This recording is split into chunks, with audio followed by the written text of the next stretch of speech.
muito boa tarde a todas e a todos que nos ouvem, que nos veem. Mais esse programa FIS Talks, nossa iniciativa Fórum Inovação Saúde, sempre trazendo personalidades do setor que contribuem ou tenham contribuído de forma decisiva, não somente para o enfrentamento dessa pandemia que estamos vivendo, mas também por um reolhar sobre o nosso setor, trazendo experiências de fora, contribuindo de uma maneira muito decisiva para que um setor tão pujante como o nosso possa estar permanentemente se renovando, se reencontrando, com um olhar crítico. E por isso eu tenho a honra, a satisfação e um grande prazer, de verdade, de encontrar com a Gilmara Espino. Gilmara Espino é uma paulistana que sempre morou em São Paulo, que começou a trabalhar jovem, que tinha sonhos pessoais, que depois se enveredou no empreendedorismo muito forte, fazendo um trabalho muito bacana. Vocês vão conhecer e vão gostar muito do trabalho espetacular que a Gilmara faz na área de comunicação e muito focada na área da saúde. Muito boa tarde, Gilmara Espino. É um prazer estar com você. O prazer é meu, completamente meu, estar aqui junto com o pessoal que segue, que acompanha o FIS. Obrigada a todos. É um prazer especial estar com você, José, depois de tanto tempo sem se ver. Aliás, conversávamos há pouco, a GPS começou no primeiro evento com você em 2009, então a gente tem muita história para contar. Espero que a gente tenha a chance de conversar aqui durante... Vamos ter. Eu me lembro desse primeiro próximos minutos. Eu me lembro muito bem desse nosso primeiro encontro assim, profissional, né, da GPS, que é a empresa que ela preside, e que foi um encontro no Rio de Janeiro, no restaurante Olympe do nosso grande chefe Claude Roagot, e era para se discutir sobre qualidade assistencial dentro do restaurante do Claude Roagot. Foi uma experiência assim, única e uma iniciativa muito interessante, assim, muito criativa sua, sabe, Gilmar? Eu achei aquilo ali formidável. Você reunir pessoas que falam de qualidade na área da saúde para irem jantar no restaurante que era uma referência de qualidade, continua sendo, né? Não sei. Agora eu acho que fechou o restaurante do Acho que fechou. Lagoa. Mas ele era uma referência assim extraordinária, um restaurante estrelado, então tinha desde o acolhimento, do serviço, da cozinha, a presença do chefe, tem todos esses conjuntos, esses atributos que hoje se fala muito, né? Da questão da experiência de cada um viver em um ambiente. Naquela época, acho que a gente nem usava essa percepção de experiência do cliente. E aí você bolou aquele evento que foi extraordinário, né? E você desde então você tem... Te cortando, eu falar que até hoje eu penso que maluquice que foi criar aquele grupo. Eu não sei se você vai lembrar o motivo dele, porque tem muito tempo, foi em 2009, né? Mas eu ainda trabalhava na Siemens, que é uma empresa que para você trabalhar para a vida inteira, né? Uma tremenda empresa, sou fã absoluta. Eu trabalhava na Siemens quando um dos meus clientes da Siemens comentava um dia sobre mas para que eu vou começar que dificuldade que eu tenho em começar um processo de acreditação? Olha quantos anos tem isso. As fontes pagadoras não reconhecem, o usuário não reconhece, enfim. E aí papo vai, papo vem, eu comecei com uma atividade paralela, que foi exatamente o que gerou aquele grupo. A gente montou um grupo de hospitais concorrentes, daí a história da maluquice do negócio. Então, a gente tinha no mesmo grupo, eram cotistas de um plano de comunicação. Tinha o Nipo, tinha o Santa Paula, tinha o 9 de Julho, tinha alguns hospitais da rede, tinha a Pronep, tinha diferentes instituições de saúde, tinha o IQG dando suporte. E aí cada um patrocinava, dava uma cota num plano de comunicação que tinha como evento principal ter um super stand naquele evento CONAR, que era só para gestor de RH. Isso. O objetivo era poder falar para o gestor de RH, olha, não importa que plano de saúde você vai ter, mas aprenda a qualificar a rede credenciada que está sendo oferecida. E se estiver composta por mais instituições acreditadas, significa que você vai ter menos absenteísmo, que teu funcionário volta mais rápido, e tinha todo um discurso. E aí tinha um ponto alto ali daquele programa, que era o tal do encontro, em que a gente botava todos os gestores de RH das principais empresas para poder falar ao vivo aquilo que a gente vinha falando por outros meios. E aí foi justamente aquele que você foi o palestrante para a gente. E aquilo foi um divisor de águas, porque depois daquilo... Foi muito legal. A vida tomou outro rumo. Uma experiência espetacular. E realmente foi um momento assim, não é, Gilmara? Que a comunicação da questão da qualidade no setor saúde ainda era muito assim primitiva e afim não havia uma coisa organizada, estruturada, né? De como é que você comunicava isso para as pessoas, como é que você podia fazer com que as pessoas olhassem as unidades assistenciais pelo um padrão de qualidade que elas ofereciam, como medir isso.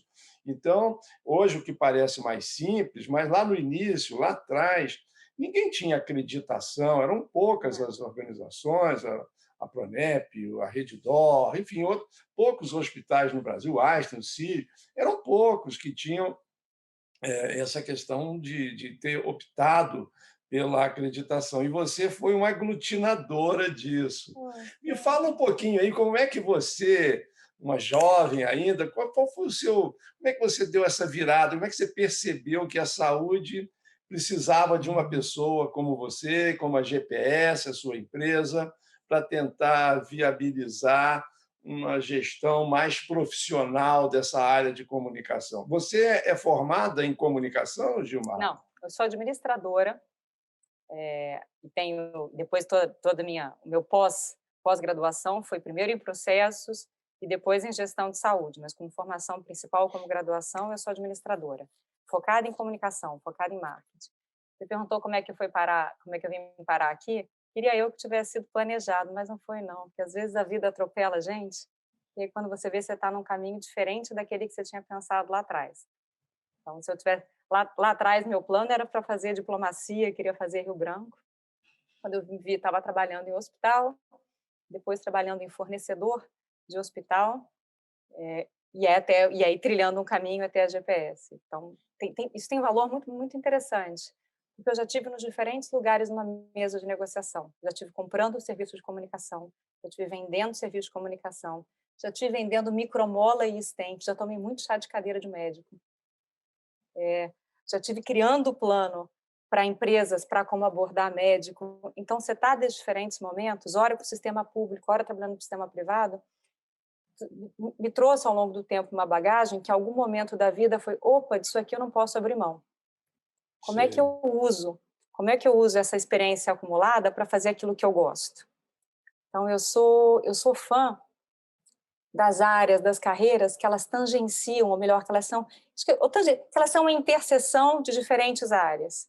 Então, eu gosto do lugar em que eu encontrei para ocupar, acho desafiador e acho recompensador essa interseção que vem do campo de saúde, porque foi o mercado em que eu tive a minha experiência, criei a minha experiência profissional, com aquilo que eu tinha de bagagem de comunicação e marketing. E esse, sem dúvida, como você falou, essa é uma área muito pouco explorada. Você tem pouquíssimos profissionais de comunicação na área de saúde. E o nosso setor tem um montão de peculiaridades. Não estou falando só de questão de regulação, do que pode e o que não pode. Mas a gente tem sistema hospitalar, sistema de saúde é um sistema complexo. Então, como você fala com o médico, é diferente da forma como você se dirige para o enfermeiro, que é diferente da forma como você dirige para o técnico, para o paciente, o acompanhante, fora toda a complexidade que é quem usa não sabe exatamente o que está pagando por. Quando a gente faz marketing na universidade, assim, uma das lições mais clássicas, o mais básico dos princípios de marketing é vamos estudar os 4 P's. Promoção, prazo, tem os 4 P's para estudar. Em saúde, a gente tem umas peculiaridades até nesses P's. Preço é um deles, porque preço é um elemento importante, é um atributo importante que define a tua estratégia de comunicação, que define o teu posicionamento, faz parte do teu mix. Mas olha o que é preço para o nosso setor. Eu pago para falando especialmente da saúde suplementar, né? Sim, mas eu pago para um terceiro, mas quando eu vou usar o serviço eu uso de um outro prestador, então eu já não sei exatamente quanto eu estou pagando, a minha percepção de valor é diferente por conta disso, eu sequer tenho o poder de decidir o serviço que eu vou comprar, muitas vezes, ou porque eu tenho algum tipo de restrição da fonte pagadora, ou simplesmente porque eu tenho assimetria de informação, simplesmente porque eu não sei o que é melhor para mim. Simplesmente porque quem está do outro lado da mesa numa consulta, sabe, tem uma relação de poder e de informação muito maior. Então, esses elementos, eles levam a estratégias muito diferentes, muito específicas. Sem dúvida. E aí, quando a vida foi caminhando, opa, espera um pouquinho, aqui tem um mercado, aqui tem possibilidade e aqui tem prazer. Eu tenho prazer, muito prazer fazendo, estudando esse mercado. E aí se passaram uns anos que não cabem mais com a palavra jovem que você usou, apesar de eu ter gostado muito. Mas muito bacana, Gilmar, essa sua trajetória, muito bacana mesmo. E você morava em São Paulo e veio morar no Rio de Janeiro, já tem algum tempo que você está morando no Rio de Janeiro? Não? Tem o tempo da pandemia. Tempo da pandemia. Tem o tempo da pandemia. Eu antes fazia Rio e São Paulo, toda semana. Eu fazia Rio e São Paulo toda semana. Passava a semana lá, onde está o escritório. E final de semana aqui, porque tem essa praia maravilhosa. Você fez uma trajetória inversa de muitos dos CPFs e CNPJs que têm deixado o Rio. Você retornou aqui para o Rio de uma forma mais permanente, né? Está gostando de morar na cidade? Eu morei por 15 anos, tinha morado aqui. Então, eu sou meio... Eu brinco que eu só não tenho sotaque, mas eu estou forçando para ter. Já eu viro carioca de vez. Eu adoro o Rio. O Rio é uma cidade espetacular, com potencial de turismo, de renda. Tem tanto a ser explorado, né? Tanto a ser explorado. É verdade. É um lugar muito bom para se viver, para trabalhar, para se empreender também e para se visitar. Eu acho que esses 4 pilares fazem a grande motor do Rio de Janeiro. A gente só precisa cuidar melhor da cidade, né? Para que a gente possa ter essa atratividade para se viver, para se trabalhar, para se empreender aqui e para se visitar o Rio de Janeiro. Mas, saindo um pouquinho da cidade do Rio de Janeiro, como é que você viveu esse período de pandemia? Você conseguiu enfrentar bem isso? Você me dizia que encontrou alguns novos hobbies na sua vida, que a pandemia te revelou talvez alguns lados que você não conhecia do seu talento pessoal. E um deles foi a culinária. Não, esse é o inverso do talento, né? Isso é a destruição de qualquer possibilidade de talento. A pandemia trouxe várias... É até feio eu comentar que a pandemia trouxe coisas bacanas, né? Porque a pandemia, de um modo geral... Acho que trouxe mesmo. Mas trouxe. Assim, olhando como um todo, teve sentimentos muito ruins, né? A questão de se sentir impotente, de ter um parente fora, no outro estado, e não saber o que vai acontecer, se uma mãe precisar do serviço hospitalar, um irmão, uma tia, não tem parentes aqui, e não poder estar perto, e não saber se está botando máscara, se não está usando, ou de você ter amigo desesperado ligando, pedindo, sabe de uma vaga, sabe como é que eu faço, não ter nada para fazer, principalmente no começo, que a gente tinha muito desconhecimento. Isso junto com um sentimento que veio muito acompanhado do começo de desespero. Eu sei que algumas pessoas lidaram com um pouco mais de tranquilidade. Eu até me considero razoavelmente tranquila, racional, mas eu lembro, e se você quiser, em algum momento a gente pode falar sobre fake news, sobre comunicação, essas coisas que eu adoro da nossa área, mas eu até vinha mantendo um certo nível de tranquilidade quando rolou um áudio desesperador, você vai saber exatamente qual é, que dizia: a partir de amanhã temos um pulo de não sei quantos, uma progressão X. Por todo conhecimento e sanidade que eu acredito ter, não tive dúvida. Passei a mão no telefone e disse: mamãe, ninguém está me escutando, mas corre no mercado, porque estão acabando está acabando o papel. Alguém está sabendo de alguma coisa que eu não sei. Vai e garante o seu. Pega também, que tiver de remédio de hipertensão, mas compra já 4, 5 estoque, 4, 5 meses de estoque. Então, esse nível você e toda a torcida do Flamengo fez isso, né? Essa coisa egoísta, essa percepção, nossa, como realmente a gente olha para o nosso pequeno umbigo. Aliás, aquele... É da natureza humana, né? Da natureza humana. Mas e aí, como vai se transformando esse sentimento ao longo do tempo, que você vai aprendendo, e no final da vida, no final das contas, o que você faz é do limão uma limonada.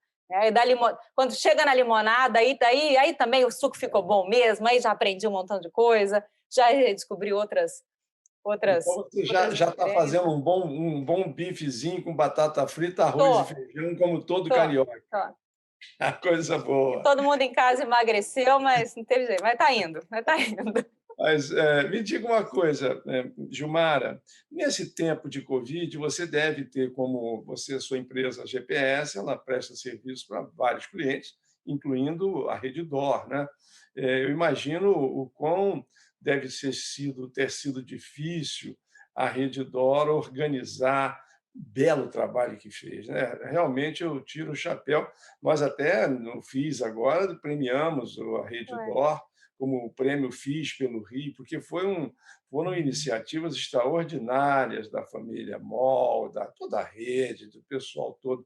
Foi muito legal a construção desses hospitais de campanha, as doações, a participação, a informação correta no tempo certo. Foi muito bacana isso. E eu imagino que tem um pouco de você, da sua empresa, da sua companhia, na área de comunicação. Foi fácil? Foi difícil? Como é que foi você organizar, ou pelo menos contribuir para a organização de um plano de comunicação correto diante de uma situação singular, que nós nunca tínhamos vivido anteriormente, nada parecido aqui no Brasil. Eu imagino que países europeus que já passaram por guerras, por conflitos, ou países de todo mundo que tenham vivido períodos de guerra, de racionamento, de informação contra informação, fake news para todo quanto é lado, bom, devem ter sabido, até mesmo países europeus que vivem invernos muito rigorosos, que as pessoas têm que ficar em casa obrigatoriamente. Tudo isso é uma experiência de vida que, de um momento qualquer, serve para outras coisas, além daquele momento do inverno terrível. Mas aqui no Brasil nós nunca tivemos isso, então nós não sabíamos como ficar em casa, como é que era isso de ficar em casa. Você relatou aí uma experiência de vamos fazer estoque de papel higiênico, de remédio, disso, daquilo, porque ninguém tinha noção do que poderia vir pela frente. Deve ter sido difícil, né, para os seus clientes, assim, para a Redditor e para outros clientes que você tenha. Como você contribuiu para essa organização?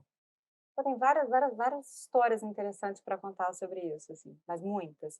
A primeira delas, que eu acho que é a história da Limonada, que belo presente eu tive da pandemia. Você sabe, eu sou casada com o fundador da Redditor, então eu passei a pandemia muito próxima das discussões que estavam sendo, com o calor da discussão, quando estava sendo tomada uma decisão A, uma decisão B. Eu digo, hoje é um tipo de aprendizado, um aprendizado que eu vou levar para a minha vida inteira. Eu comentei há pouco, não importa, e aí não importa, pós-graduação, MBA, mestrado, não importa, a experiência prática no calor da emoção, faltando informação, você está acompanhando esse processo decisório, foi um presente dos mais ricos da pandemia. Então, esse caso específico da rede. A rede, apesar da rede ser um cliente da minha agência também, a gente só trabalha com a área de saúde, né? São 33 clientes da área da saúde hoje de projetos ativos, a rede é um deles. Mas seguramente é o maior deles do ponto da área hospitalar, né? Dos que a gente atende. E nem eles tinha um departamento de comunicação totalmente envolvido dentro do que era o comitê de crise. Então, a GPS, teve uma atuação interessante na construção da comunicação da rede para o mercado, mas isso não acontece de forma estruturada desde o começo. O que a gente, assim, se fizer uma pesquisa, o que os países europeus recomendavam, ou quem já tinha passado por isso, especialmente quem tinha passado, organizações e países asiáticos, e principalmente os europeus, alguma coisa americana, mas principalmente os europeus, eles diziam, olha, diante de uma situação como está por vir, tem algumas medidas de comunicação que a gente recomenda. Então, eles tinham uma recomendação clara. Uma delas, por exemplo, envolva um profissional de comunicação dentro do teu... Uma era, envolva um profissional de comunicação no teu comitê de crise. Por quê? Porque provavelmente ele já tem mapeado quais são os canais que funcionam para cada público. Então, o que funciona para o funcionário do funcionário terceirizado, mas que está ali no hospital prestando serviço? O que está funcionando em termos de ponto de comunicação, de visibilidade para médico? Quais são para médico, para enfermeiro? Quais são os canais já estabelecidos? Enfim, tinha uma série de... Quais são as técnicas para falar com cada público? Que tipo de linguagem? Alguém técnico, operacional. Mas o que se recomendava de fora também era de outros pontos muito específicos. Por exemplo, independente do fluxo que você tenha de aprovação interna, nesse caso específico, por ocasião da pandemia, encurte o fluxo e faça um fluxo direto. responsabilizando uma pessoa de alta gestão, de alta patente, para ser aquele que vai dar a palavra final, porque não é situação para ter ruído. Então, é a situação que alguém tem que poder dizer não vai faltar EPI e não vai faltar EPI. Então, a quantidade de rádio peão ou rádio corredor, que nome se tem dependendo da região, é o tipo de problema que eu não precisava ter. Claro. Né? Fora isso, então, fora todo... Gilmara, fora isso, você vai falar muito mais. Ah, tá vendo? Você não me dá para você deixar, eu vou. Na segunda parte do nosso encontro. Eu tenho muitas histórias que eu sei que você tem para contar e eu quero que as pessoas que estão nos acompanhando aqui no nosso Fish Talks, no nosso canal do YouTube, saibam que Gilmara Spino também tem, já está aí como coautora de um livro sobre essa experiência de comunicação e de tomada de decisão em ambiente de dificuldade, em parceria com o Rodrigo Gavina. E eu quero conhecer um pouquinho disso também. Bem, chegamos ao final da primeira parte do nosso encontro, mas fiquem conosco no nosso canal, porque em breve você terá a segunda parte dessa saborosa entrevista com a nossa Gilmara Spino. Até já e muito obrigado. Até já.